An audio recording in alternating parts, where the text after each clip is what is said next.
올해 임하소서 하나님 나라라는 주제로 우리가 겨울 수련회 시작하면서 설교했는데 오늘 6번째네요. 좀 더 많이 하려고 했는데 이렇게 마지막 시간이 됐습니다. 우리 임하소서 하나님 나라 우리 6번째 시간.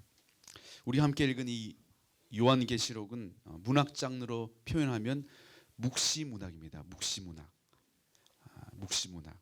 이 묵시문학은 내용을 직설적으로 전달하는 것이 아니라 상징이나 어떤 이미지를 통해서 내용을 전달하는 것을 이 묵시라고 합니다. 그렇기 때문에 당사자들이 아닌 이상 정확한 해석이 불가능하도록 의도적으로 고안된 이 표현 방법이 이 묵시입니다. 이렇게 묵시문학을 사용한 이유는 이 사도 요한이 이 요한계시록을 기록할 당시 상황이 극도의 핍박과 압제가 있었던 시기였기 때문에 그렇습니다. 기본적으로 이 로마의 황제들이 기독교에 대해서 우호적이지 않았습니다. 그런데 AD 81년부터 96년까지 이 도미티안 황제가 통치할 시기는 로마의 핍박이 가장 극심했던 시기입니다. 이 네로 황제도 로마 대화제의 그 책임을 그리스도인들에게 뒤집어 씌울 만큼 폭군이었습니다. 네로 황제도 엄청난 폭군이었죠. 그런데 그럼에도 불구하고 이 네로는 자신을 신이라고 주장하지는 않았습니다.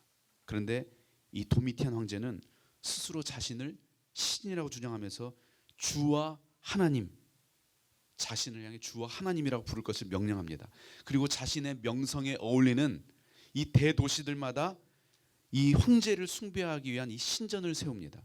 이로 인해서 예수님을 주로 고백했던 이 그리스도인들이 수많은 핍박을 받습니다. 사도 요한도 그 핍박으로 인해서 반모섬에 유배를 되게 됩니다. 이 어려운 시기, 이 고난의 시기에 쓰였기 때문에 그들끼리 통하는 이 묵시문학의 형태를 사용할 수밖에 없었던 것이죠. 특별히 이 요한계시록은 이 고난의 시간이 끝나고 주님께서 재림하셔서 새 하늘과 새 땅을 허락하신다는 이 종말의 이야기를 다루고 있기 때문에 이 많은 성도들이 계시록을 대할 때 두려움을 가지고 접합니다. 저도 어렸을 때 굉장히 이 요한계시록 하면 두려웠던 것 같아요. 666 막 이마에 막 숫자 있으면 이제 심판받고 그 영화 또 봤었거든요. 교회에서 다 보여줬어요. 그래서 그날 저녁에 막 집에 가는데 너무 무섭고 가위 눌려서 막 고생했던 기억이 납니다. 요한계시록 공포의 책이었죠. 근데 이 요한계시록은요, 성도들에게 이 두려움을 조장하기 위해서 쓴 책이 아닙니다. 고난 가운데 있는 성도들에게 이 고난을 끝내실 주님, 이 다시 오실 주님에 대한 종말의 확신과 소망을 가지고 살아갈 수 있도록 이 초대교회 성도들을 위로하고 격려하기 위해서 기록된 책이 요한계시록입니다. 오늘 본문을 기록한 사도 요한은 하나님께서 보여주신 이 환상 가운데 하나님의 나라를 봤다고 합니다. 하나님의 나라. 1절 같이 한번 읽어보시죠. 1절 시작. 나는 새 하늘과 새 땅을 보았습니다. 이전의 하늘과 이전의 땅은 사라지고 바다도 없어졌습니다. 새 하늘과 새 땅을 보았다고 합니다. 이것을 우리는 천국, 하나님의 나라라고 하는데요. 사랑하는 여러분, 죽음은 끝이 아닙니다.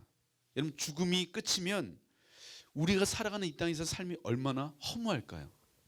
죽음이 끝이라면. 이 독일의 철학자인 임마누엘 칸트는 이런 말을 했습니다. 천국과 지옥은 있어야만 합니다. 천국과 지옥이 있다 아니면 없다 하는 사실을 시비하기에 앞서 이것은 반드시 있어야만 합니다. 이 세상에서 되어지는 부조리를 볼 때마다, 불공평한 것을 볼 때마다, 그러니까 잘 되어야 할 사람이 잘못되고 잘 안 되어야 마땅한 사람이 오히려 잘 되는 부조리 때문에 천국과 지옥은 반드시 있어야 합니다. 여러분, 이렇게 억울한 일이 많고 불공평한 일이 많은 이 땅에서의 삶이 전부라면 여러분, 우리의 삶이 얼마나 억울하겠습니까? 얼마나 허무하겠습니까? 이 땅의 삶이 전부라면, 또 죽음이 끝이라면 이 땅에서 일어나는 수많은 고난의 문제, 이 고난의 문제가요, 해석이 되지 않습니다. 고난의 문제가 풀리지가 않습니다. 사랑하는 여러분, 하나님의 나라는 분명 지금 이곳에서부터 시작됩니다. 제가 여러 번에 걸쳐 설교했던 것처럼 지금 이곳 하나님의 나라는 예수 그리스도를 통해 임합니다. 그러나 하나님의 나라는 이 땅에서 우리가 경험하게 되는 것이 전부가 아닙니다. 우리가 가야 할 궁극적인 하나님의 나라는 죽음 이후에 우리가 경험하게 될 것입니다. 오늘 성경은 우리가 죽음 이후에 가야 할 새 하늘과 새 땅을 하나님께서 예비해 놓으셨다고 말씀하고 있습니다. 그렇다면 죽음 이후에 임하게 될 그 하나님의 나라, 그 완벽한 하나님의 나라는 어떤 곳일까요? 첫 번째는요, 하나님의 나라는 하나님의 아름다움이 있는 곳입니다. 따라합시다. 하나님의 아름다움. 하나님의 아름다움. 하나님의 나라는 하나님의 아름다움이 있는 곳입니다. 여러분, 이 당시 초대교회 성도들의 삶이 어땠을까요? 깊은 지하 동굴에서 빛도 보지 못하고 누더기 옷을 입은 채 제대로 된 음식도 먹지 못하면서 비참한 생활을 했을 것입니다. 그런 핍박과 환난을 피해 살아가는 고난받는 성도들에게 하나님께서는 사도 요한을 통해 환상을 보여주십니다. 새 하늘과 새 땅을 보여주시는 거예요. 근데 그 땅은 이전의 하늘과 이전의 땅과는 전혀 다른 것입니다. 1절에 보면 이전의 땅이 사라지고 바다도 없어졌습니다. 이렇게 되어 있습니다. 지금 우리가 밟고 있고 우리가 보고 있는 이 땅과 하늘은 모두 사라진다는 것입니다. 2절에 이렇게 되어 있습니다. 그리고 시작. 나는 또 거룩한 도성 새 예루살렘이 남편을 위하여 단장한 신부와 같이 차리고 하나님께로부터 하늘에서 내려오는 것을 보았습니다. 1절에서 새 하늘과 새 땅이라고 묘사되어 있는데요, 2절에는 새 예루살렘이라고 기록되어 있습니다. 여기에서 사용되고 있는 이 새란 단어는요, 카이넨 이렇게 쓰여 있습니다. 카이논. 이것은 질적으로 모든 것이 새로워졌다는 뜻이에요. 이전의 나라를 조금 더 괜찮도록 개선한 것이 아니고요, 이전의 그 나라가 완전히 사라진, 이전과는 완전히 다른 새로운 나라라는 거예요. 새로운 나라. 그리고 하나님의 나라를 어떤 모습으로 설명하고 있냐면 남편을 위해 단장한 신부 같았다 이렇게 돼 있어요. 남편을 위해 단장한 신부 같았다. 여러분, 가장 아름다운 모습을 표현할 때 우리는 신부의 모습을 상상하게 됩니다. 지난번 우리 홍순혁 전사님 얼마 전에 결혼하셨죠. 새 신랑. 지금 엄청난 삶을 지금 살고 있죠. 지금 천국을 살고 있어요. 한 번도 이렇게 자기 삶을 드러내고 이렇게 자랑하고 좋아한 적이 없었는데 요즘에 사무실에서 행복하다고, 우리가 물어보지도 않았는데 너무 좋다고 계속 이런 얘기를 해요. 그래서 지금 그 신혼의 단꿈을 꾸고 있는데, 주님 곧 오시죠. 근데 이제 결혼식 전날 이제 저희 아내가 산이에게, 산이야 우리 내일 공주님 만나러 갈 거야. 그랬더니 산이가 너무 좋아하는 거예요. 그리고 그 다음날 아침에 일어났는데 제가 토요일에 이제 먼저 일찍 일어나죠. 근데 얘가 같이 따라 일어난 거예요. 원래 그러지 않거든요. 산이는 엄마와 함께 항상 깊은 수면을 좋아해요. 그래서 아침에 저 혼자 일찍 나오는데 산이가 그 시간에 일어나는 거예요. 그래서 아빠 우리 같이 공주 보러 가요 그러는 거예요. 그래서 산이야 공주는 이따 엄마랑 같이 오면 돼. 그럼 이따 볼 수 있어. 그래가지고 이제 왔어요. 근데 그날 이 공주님을 보고 나서 공주님하고 이제 같이 사진을 찍었습니다. 근데 사진을 너무 좋아해요. 근데 사진을 찍는데 저렇게 찍는 거예요. 의자에 걸터 앉아가지고. 그래서 제가 이제 산이야 이제 저녁에 가가지고 너 왜 사진을 그렇게 찍었어? 물어봤더니 공주님 옆에 찍고 싶은데 가까이 옆에 가면 쑥스러워서 그렇게 찍었다는 거예요. 원래 그 옆에 앉으라고 했거든요. 근데 아니라고. 그래서 이제 아니면 그럼 우리가 안아서 찍겠다고 이리 오라 했더니 그것도 싫대요. 그러더니 저게 딱 걸터 앉는 거예요. 공주님 옆에는 찍고 싶지만 가까이 가기엔 쑥스러워서. 그리고 나서 이제 저녁에 제가 늦게 퇴근해서 갔는데 저를 보자마자 아빠 공주님 아까 찍은 사진 달라고, 사진 보여달라는 거래서 제가 사진 찍은 게 아니잖아요. 그래서 그 밤에 늦었어요. 거의 10시 다 됐었는데 사진 찍었던 예준 형제한테 예준아 오늘 수고 많았다. 혹시 아까 산이와 찍었던 사진 보내줄 수 있니? 제가 진짜 이 문자를 보냈다는 거 아닙니까? 아빠니까 어떻게 해요 또. 그러더니 제자 훈련 중이라고 내일 아침에 보내주겠다고 했더니 이제 카톡이었어요. 산이야 내일 보내주겠다 했더니 또 이렇게 울더라고. 이렇게 싫다고. 그 다음 날 제가 사진을 해가지고 한 장을 출력을 해가지고 딱 갔어요. 그랬더니 너무 좋아하는 거예요. 그래서 산이가 뭐라고 하냐, 아빠 저희 공주님 사진 5장 뽑아달라고. 5장. 그래서 야 똑같은 사진을 무슨 5장을 해? 그랬더니 자기는 5장을 갖고 싶다고. 그래서 그 다음날 5장을 또 출력해가지고 우리 권영천 선생님 사무실에 있는 그 프린터기로 5장을 출력해서 갔어요. 그랬더니 너무 좋아하는 거예요. 잘 때도 사진을 옆에 놓고 자고 아침에 일어나면 그 사진을 묵상하고 어린이집 가는데 가방에 그 사진 5장을 꼭 넣어가지고 가는 거예요. 한 번은 거실에 딱 앉아 있는데 그 5장을 쫙 펼쳐놓고 막 보고 좋아하는 거라서 내가 산이한테 산이야 공주님 그렇게 좋아? 그랬더니 네 좋아요. 5살도 아름다움에 반응합니다. 예. 여러분 하나님의 나라는요 마치 결혼을 앞둔 그 새 신부가 가장 아름답게 꽃단장하는 모습과 같다는 거예요. 이처럼 하나님의 나라는 아름다운 곳이라고. 지금 하나님께서 하나님의 나라를 이렇게 아름다운 곳이라고 설명하고 있는 것입니다. 9절에서 11절에도 보면 이렇게 계속 설명이 되어 있어요. 9절에서 11절 같이 한번 우리 스크린 보고 한번 읽어보겠습니다. 시작. 7 천사가 마지막 때에 7 재난이 가득 담긴 7 대접을 가졌는데 그 가운데 하나가 나에게로 와서 말하기를 이리 오너라 어린 양의 안에 있는 신부를 너에게 보여주겠다 하고 나를 성령으로 휩싸서 크고 높은 산 위로 데리고 가서 하나님께로부터 하늘에서 내려오는 거룩한 도성 예루살렘을 보여주었습니다. 그 도성은 하나님의 영광에 쌓였고 그 빛은 지극히 귀한 보석과 같고 수정처럼 맑은 벽옥과 같았습니다. 하나님의 나라의 그 모습을 어떻다고 설명하고 있어요? 신부와 같은 거룩한 예루살렘의 모습이라고 합니다. 그 도성은 하나님의 영광에 쌓여 있고 너무나 영광스러운 모습이라는 거예요. 그 빛은 지극히 귀한 보석과 같고 수정처럼 맑은 벽옥과 같았습니다. 하나님의 나라가요 너무나 영광스럽고 아름다워 보였다는 거예요. 사도 요한이 봤던 그 하나님의 나라가. 그러면서 12절부터 25절까지 하나님의 나라가 얼마나 아름답게 지어졌는지 사도 요한이 자신이 바라본 그 천상의 모습을 자신이 경험했던 언어로 묘사하고 있습니다. 성벽과 도시가 온갖 아름다운 보석으로 지어져 있고 어린 양의 그 영광스러운 빛이 그 도시를 환하게 밝히고 있다고 합니다. 그만큼 사도 요한이 바라본 하나님의 나라는 아름다운 곳이었다는 것입니다. 여러분 우리가 이 땅에서 경험한 그 어떤 아름다움보다 더 아름다운 곳이 하나님의 나라입니다. 그 나라에 가면 그분의 영광에 압도되어서 우리는 그분의 아름다우심을 예배하지 않을 수 없게 될 것입니다. 근데 여러분 오늘 본문에서 말씀하고 있는 이 새 예루살렘 어린 양의 아내인 신부 이것은요 하나님의 거룩한 백성을 말합니다. 하나님의 교회인 저와 여러분이 그리스도의 신부이고 새 예루살렘이라는 거예요. 하나님께서 우리를 그만큼 아름답게 변화시켜 주신다는 것입니다.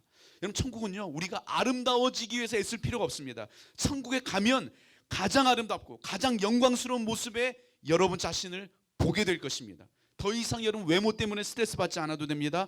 키가 작다고 스트레스 받지 않아도 됩니다. 아멘이죠. 얼마나 위로가 됩니까? 더 이상 다이어트 신경 쓰지 않아도 됩니다. 성형수술 고민하지 않아도 됩니다. 먹고 싶은 것 마음껏 먹어도 됩니다.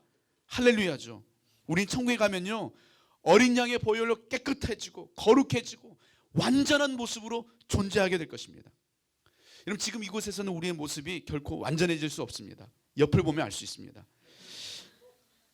이 땅에서 우리의 삶은 때로 초라해 보일 수 있습니다. 그러나 그 나라에 가면 하나님의 나라에 가면 가장 아름답고 가장 영광스럽고 가장 완전한 모습으로 여러분 존재하게 될 것입니다. 주님은 그 나라를 사모하면서 오늘의 고난을 이겨내라고 말씀하고 계시는 것입니다. 사랑하는 여러분, 하나님의 나라는 아름다움, 하나님의 아름다움이 있는 것입니다. 그리고 그 아름다움의 절정은 바로 저와 여러분이라는 걸 믿으시기 바랍니다. 아멘이시죠? 여러분 천국에서 여러분 하나님 가서 보시면요 정말 얘가 그때 걔였나? 네가 걔가 맞니? 뭐 이렇게 막 네가 무엘이었니? 막 이러면서 믿을 수 없다는 모습으로 모두가 현빈과 장동건의 모습을 하고 있을 거예요. 유머입니다. 또 이거 뭐 이거 가지고 이단 아니냐. 또 요즘에 워낙 또 언론이 무서워가지고 하여튼 뭐 그렇습니다. 유머를 또 다큐로 받으면 곤란하죠. 가장 아름다운 모습으로 여러분 변화되어 있을 거예요. 그 천국을 소망하십시다. 이 땅에서 조금 부족해도 괜찮아요. 좀 인내해요. 그래야 기도하죠. 주님이 우리의 삶에 고난을 주신 이유는 기도하라고 하신 거예요. 아멘. 제가 이 외모가지고 얼마나 기도 많이 했는지 몰라요. 기도해야 됩니다. 자, 하나님의 나라는 어떤 것일까요? 둘째, 하나님의 나라는 하나님의 임재가 있는 곳입니다. 하나님의 임재. 3절을 같이 한번 읽어보시겠습니다. 3절. 잠깐만 여러분 열심히 적고 있는데요. 내일 교환 나눔이 없어요. 영범이가 이렇게 행복할지는 모르겠네.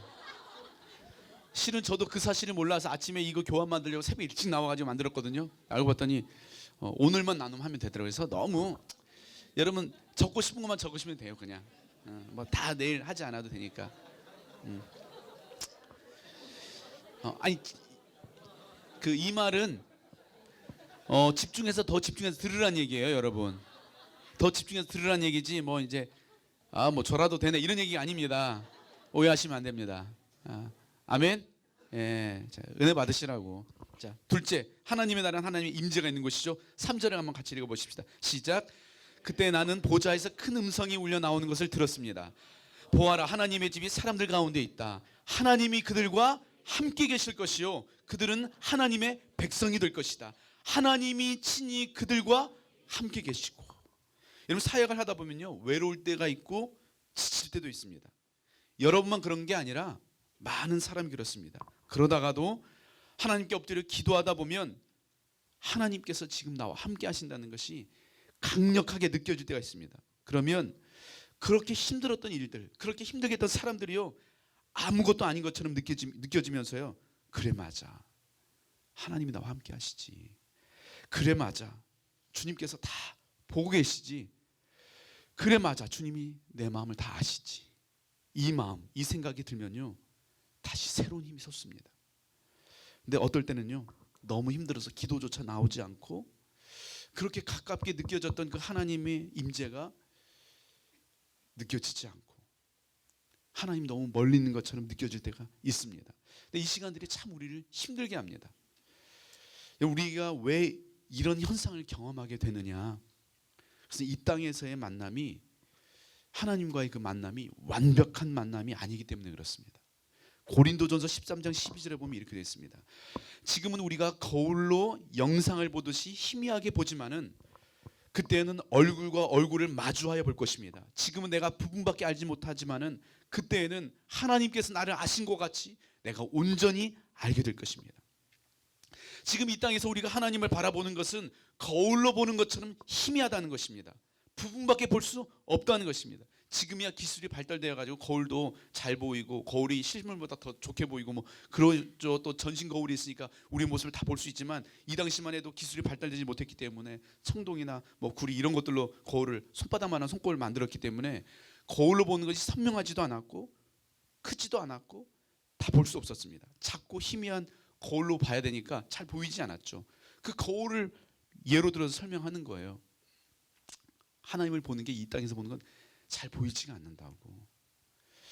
얼마 전에 제가 새벽 예배를 드리기 위해서 나오려고 하는데 차 키를 이제 아내가 그 가방에 넣어놨다고 그래가지고 이제 아내가 자고 있으니까 불을 켜지 못하고 그냥 그 가방을 이렇게 손으로 넣어가지고 키를 찾는데 아무리 차 키가 잡히지 않는 거예요. 근데 분명히 아내가 가방에 넣어놨다고 하고, 아내가 이제 주무시고 계시니까 뭐 불을 켤 수도 없고 마음은 급하고 그래가지고 막 아무리 뒤져 안 나와. 그래서 도저히 안 돼가지고 가방을 들고 이제 거실로 나와서 불을 켰거든요.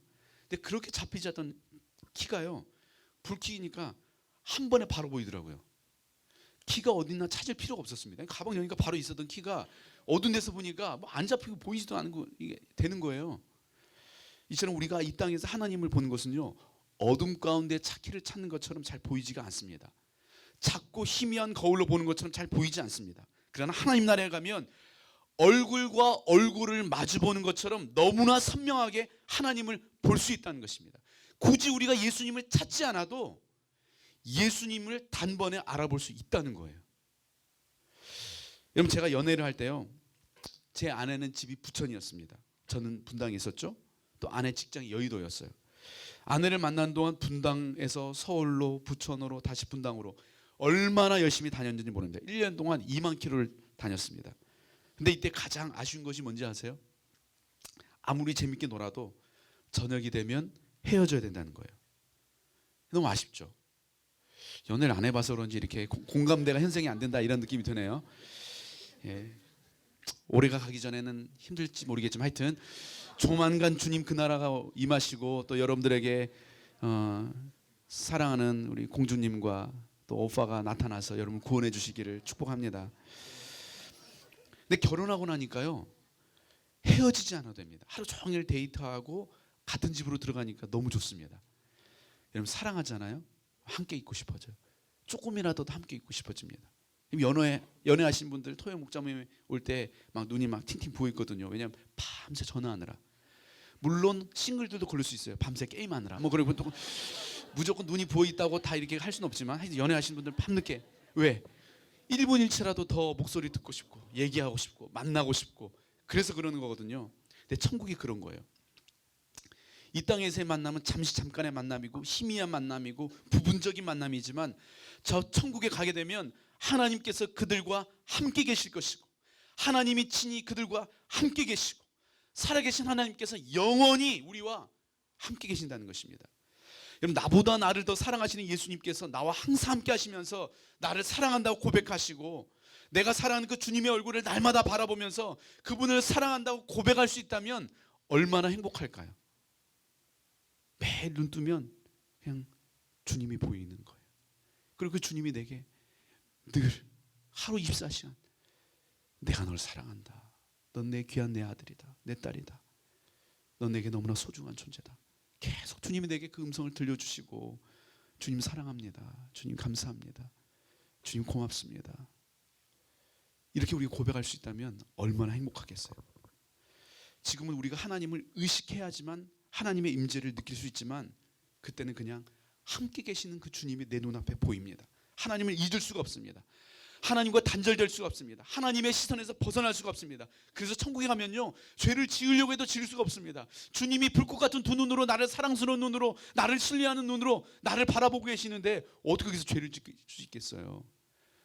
거기는 죄를 지을 수 없는 곳이 아니고요 주님의 임재가 너무나 강력하기 때문에 죄를 지어지지 않는 곳입니다. 그것이 천국 아니겠어요? 천국이 그렇다는 것입니다. 불안할 수가 없습니다. 걱정할 일이 없습니다. 걱정할 필요가 없습니다. 하나님이 나와 함께 하시기 때문에. 여러분, 이 영광스러운 하나님의 임재가 있는 그 천국, 그 하나님의 나라가 여러분 사모되지 않으세요? 빨리 가고 싶지 않습니까? 아멘 안 하시네? 안 가고 싶어요? 주님 천국 아무리 좋아도 저 속지 않아요. 전 여기가 좋아요. 뭐 지금 여러분 눈빛은 그래요. 지금 현혹되지 말자 막 그런 눈빛으로 보는데 아닙니다. 예. 우리가 가게 될 하나님의 나라는 영광스러운 하나님께서 우리가 영원히 함께 하시는 곳입니다. 아멘이시죠? 마지막 세 번째, 하나님의 나라는 어떤 곳일까요? 셋째, 하나님의 나라는 하나님의 위로가 있는 곳입니다. 하나님의 위로. 하나님의 위로. 우리 4절 같이 한번 읽어보십시다. 시작.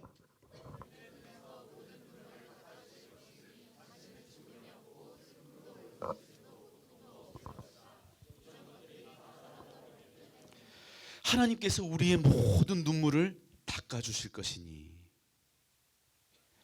우리가 이 땅에 살아가면서 가장 힘들어하는 것이 있다면 그것은 아마 죽음의 문제일 것입니다. 슬픔, 울부짖음, 이 고통의 문제. 그러나 하나님의 나라에는요 하나님께서 그 백성과 함께 하심으로 그들의 눈에서 모든 눈물을 닦아주신다는 거예요. 여러분, 하나님의 나라에는 없는 것이 없습니다. 하나님 나라에는 다 있습니다. 그러나 그곳에 없는 것이 있습니다. 그곳에는 죽음이 없습니다. 그곳에는 슬픔이 없습니다. 그곳에는 울부짖음이 없습니다. 그곳은 고통이 없습니다. 그곳에는 아픔이 없습니다. 그곳에는 이별이 없습니다. 그곳에는 눈물이 없습니다. 그곳에는요 가난이 없습니다. 경쟁도 없습니다. 비교도 없습니다. 배신도 없습니다. 원망도 없습니다. 미움도 없습니다. 그곳에는 외로움이 없습니다. 하나님의 나라에는 모든 것이 다 있지만 없는 것이 있습니다. 우리의 모든 눈물을 닦아줄 것이니 이전 것들이 다 사라져 버렸기 때문이다. 더 이상 아픔의 눈물을 흘리지 않아도 되는 곳. 이 하나님의 완벽한 위로하심이 있는 곳이 바로 천국이라는 것이죠. 제가 고등학교 2학년 때 신학을 한다는 이유로 집에서 아버지에게 버림받고 집에 쫓겨났었잖아요. 대학생활 하면서도 부모님의 도움을 받지 못한 채 제가 공부를 해야 됐기 때문에 정서적으로도 그렇고 경제적으로도 그렇고 참 많이 힘들었습니다. 그래도 잘 참고 살다가도요 문득 제 엄마가 생각날 때가 있어요. 엄마가 생각나면 참 힘들었죠. 그때는 핸드폰이 없었습니다. 공중전화 세대거든요. 대학교 제가 1학년 때 CT폰이 나왔죠. 공중전화 옆에서 이렇게 걸 수 있는. 그러다가 PCS 폰이 나오고 이제 요즘 핸드폰이 나왔는데, 그래서 이제 스마트폰 이런 거 개인 전화가 없으니까 집으로 전화를 해야 되는 거예요. 엄마 목소리 듣고 싶으면 집으로 전화하면 여보세요 하면 이제 아버지가 받는 거예요. 아빠 저예요. 그러면 뚝 그냥 끊어버리시고 전화하지 말라고. 얼마나 엄마 목소리가 듣고 싶었는지 몰라요. 엄마가 그립고. 그러면 이제 엄마랑 가장 비슷한 이제 누님에게 전화를 하죠. 누님에게 전화하면 누님이 항상 이렇게 말해요. 우리 새끼 힘들지? 누나가 뭐 도와줄까? 누님이 항상 전화하면 이제 이 얘기를 해요. 근데 아무도 내 마음을 모르는 것 같고 나만 이렇게 힘든 것 같고. 그럴 때 이제 누님이 이제 전화기로 들려오는 그 목소리. 우리 새끼 많이 힘들지? 누나가 뭐 도와줄까? 이 말만 들으면요, 이 참았던 눈물이 왈칵 쏟아집니다. 목이 메어가지고 아무 말도 못하고 전화기 들고 있으면 누님이 이러면 안 되는데 우리 새끼 마음고생 많구나 이렇게 얘기해주면 참 그 말이 얼마나 위로가 되었는지 모릅니다. 여러분 사람들이 해주는 위로가 우리의 마음에 얼마나 큰 위로가 되는지 모릅니다. 그런데요, 그럼에도 불구하고 사람의 위로는 항상 제한적입니다. 제가 매일 누님에게 전화할 수는 없잖아요. 사람들이 나를 몇 번이나 위로해 줄 수 있겠습니까?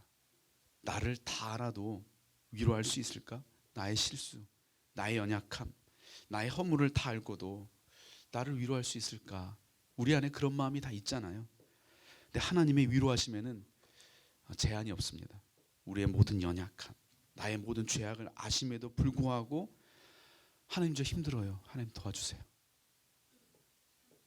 기도하기만 하면 언제든지 우리 새끼가 마음고생이 많구나. 많이 힘들지. 내가 뭘 도와줄까? 언제나 주님은 10번이면 10번, 100번이면 100번 언제나 변함없이 우리를 위로해 주십니다. 그 하나님의 완벽한 위로가 있는 것이 바로 하나님의 나라라는 것이죠. 여러분 목자로 섬기면서 힘들 때가 참 많죠. 정말 에너지가 소모되고 탈진이 될 때가 있고 또 상처받기도 하고 정말 사랑을 줬는데 그 목장 안에서 또 목자들 사이에서 갈등이 있을 때마다 참 괴롭죠. 또 목양에 뭔가 실패한 것 같은 느낌이 들 때 참 마음이 괴롭습니다. 누구의 말도 위로가 안 될 때가 있죠. 근데 하나님의 나라는 하나님의 완벽한 위로가 있는 것입니다. 하나님이 우리의 눈물에 눈의 눈물을 닦아주시겠다고 약속하십니다. 이런 지금 여러분들 목양하면서 힘들고 어려운 일들 또는 가정의 문제로 인생의 삶의 문제로 여러분의 연약함의 문제로 여러분 고통스럽고 힘들고 어려운 일들 참 많고 아무도 알아주지 않는 것 같고 아무도 내 마음을 모르는 것 같을 때가 있습니다. 그런데 하나님께서 다 아십니다. 여러분 그 나라에 가면 이 땅에서 우리가 겪었던 그 모든 아픔들, 슬픔들, 눈물에 대해서 주님이 다 위로하실 것입니다. 내가 다 보고 있었다. 내가 다 알고 있었어. 내가 같이 울었어. 주님이 여러분들 위로하시고 격려하실 것입니다. 네. 반면에 지옥은 어떤 곳일까요? 오늘 말씀 보니까 지옥에 대해서 설명합니다. 8절에 이렇게 되어 있습니다. 시작. 그러나 비겁한 자들과 신실하지 못한 자들과 가증한 자들과 살인자들과 음행하는 자들과 마술쟁이들과 우상숭배자들과 모든 거짓말쟁이들이 차지할 몫은 불과 유황이 타오르는 바다뿐이다. 이것이 둘째 사망이다. 불과 유황이 타오르는 바다뿐이다. 이것이 둘째 사망이다. 지옥은 불과 유황이 타오르는 바다가 전부라는 거예요. 지옥에는 아무것도 없습니다. 오직 하나 영원히 꺼지지 않는 불바다뿐이라고 합니다. 슬픔과 눈물과 고통이 가득한 곳 둘째 사망, 이곳이 지옥이라는 것입니다. 사도 요한이 보았던 지옥은 예수님께서 말씀하셨던 지옥과 똑같습니다. 예수님께서도 여러 번 지옥에 대해서 말씀하셨거든요. 근데 그 중에 한 구절만 찾아보면 마태복음 13장에 나옵니다. 마태복음 13장 40절에 42절 같이 한번 읽어보겠습니다. 시작. 그런즉 가라지를 거두어 불에 사르는 것 같이 세상 끝에도 그러하리라. 인자가 그 천사들을 보내리니 그들이 그 나라에서 모든 넘어지게 하는 것들과 또 불법을 행하는 자들을 거두어내어 풀무불에 던져 넣으리니 거기서 울며 이를 가게 되리라. 하나님께서 마지막 심판 때에요, 불법 행하는 자들을 풀무불, 꺼지지 않는 불을 말하는 꺼지지 않는 불에 넣으리니 거기서 울며 이를 가게 된다는 거예요. 꺼지는 불 가운데서 고통과 슬픔과 눈물로 이를 갈게 된다는 것. 이것이 예수님께서 말씀하신 지옥입니다. 여러분, 성경은요 천국만 말씀하고 있지 않습니다. 천국과 지옥을 함께 말씀하고 있습니다. 요한은 천국도 보았고 지옥도 보았습니다. 예수님께서도 천국과 지옥을 말씀하셨습니다. 그럼 천국과 지옥은 내가 있었으면 좋겠다고 생각한다고 해서 있어지고 내가 없었으면 좋겠다고 생각한다고 해서 없어지지 않습니다. 많은 사람들이 천국이 어디냐고 지옥이 어디냐고. 그렇죠. 근데 요즘 예수 믿는 사람들은요 천국은 믿는데요 지옥은 믿지 않아요. 지옥은 생각하지 않아요. 그냥 천국만 생각해요. 천국만 있을 것처럼. 그렇지 않습니다. 성경은 너무나 명확하게 천국과 지옥을 말씀하고 있습니다. 그렇다면 천국이 지옥이 있었으면 좋겠다, 없었으면 좋겠다, 천국과 지옥은 있다, 없다, 이 질문을 던져야 될 것이 아니고요, 어떻게 이 지옥을 피하고 천국에 들어갈 수 있을까, 이 질문을 던질 수 있어야 된다는 거예요. 여러분, 우리가 어떻게 지옥을 피하고 하나님의 나라, 이 천국에 들어갈 수 있을까요? 오늘 보면 6절, 7절에 그 답이 나옵니다. 같이 한번 6절, 7절 같이 한번 읽어보죠. 중요합니다. 시작. 또 나에게 말씀하셨습니다. 다 이루었다. 나는 알파며 오메가 곧 처음이며 마지막이다. 목마른 사람에게는 내가 생명수 샘물을 거저마시게 하겠다. 이기는 사람은 이것들을 상속받을 것이다. 나는 그의 하나님이 되고 그는 내 자녀가 될 것이다. 이기는 사람은 이것들을 상속받을 것이다. 나는 그의 하나님이 되고 그는 내 자녀가 될 것이다. 여러분, 우리가 어떻게 천국의 백성이 된다고 합니까? 이기는 자는, 이기는 사람은, 이기는 사람만이 하나님의 나라를 상속받을 수 있고 이기는 사람만이 하나님의 자녀가 될 수 있다는 것입니다. 여기서 이기는 사람은 승리하고 있는 자들, 이런 뜻입니다. 승리하고 있는 자들. 로마의 그 핍박과 고난을 견뎌내고 있는 성도들을 말씀하고 있는 것입니다. 고난 가운데 신앙을 지키고 있는 성도들에게 여러분 잘하고 있습니다. 하나님께서 여러분에게 하나님의 나라를 상속하시고 하나님을 여러분의 자녀로 삼으셨습니다. 조금만 인내하고 참으세요. 주님께서 여러분들에게 그 나라를 상속하실 것입니다. 고난 가운데 그 신앙을 지키고 있는 성도들을 격려하고 있는 것입니다. 그리고 마침내 이긴 자들을 하나님께서 그 나라로 초대하신다고 말씀하십니다. 그렇다면 우리는 어떻게 이 고난을 견디고 이긴 자가 될 수 있을까요? 여러분, 이겨야 되잖아요. 이긴 자가 되어야 되잖아요. 어떻게 우리가 이길 수 있어요? 요한일서 5장 4절 5절에 이렇게 됐습니다.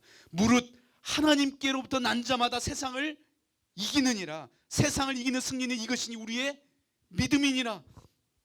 예수께서 하나님의 아들이심을 믿는 자가 아니면 세상을 이기는 자가 누구냐? 하나님께로부터 난 자마다 세상을 이긴다고 합니다. 근데 우리가 하나님으로부터 난 자라는 것을 어떻게 알 수 있어요? 예수님께서 하나님의 아들이심을 믿는 자가 아니면 세상을 이기는 자가 누구냐? 예수가 하나님의 아들이심을 믿는 믿음이 있는 사람이 하나님께로부터 난 자라는 거예요. 그리고 그들이 곧 이긴 자라는 것입니다. 예수가 하나님이심을 믿는 자, 예수를 구원자와 주님이라고 믿음으로 고백하는 그들이 바로 세상을 이기는 자들이라는 것입니다. 오늘 여러분에게는 이 믿음이 있으십니까? 예수를 한 인간으로, 한 선지자로, 선생으로, 성인으로, 좋은 분으로가 아니라 정말 예수님이 하나님이심을 믿으십니까? 예수님이 구원자이심을 믿으십니까? 예수님이 여러분 삶의 주인 되심을 믿으십니까?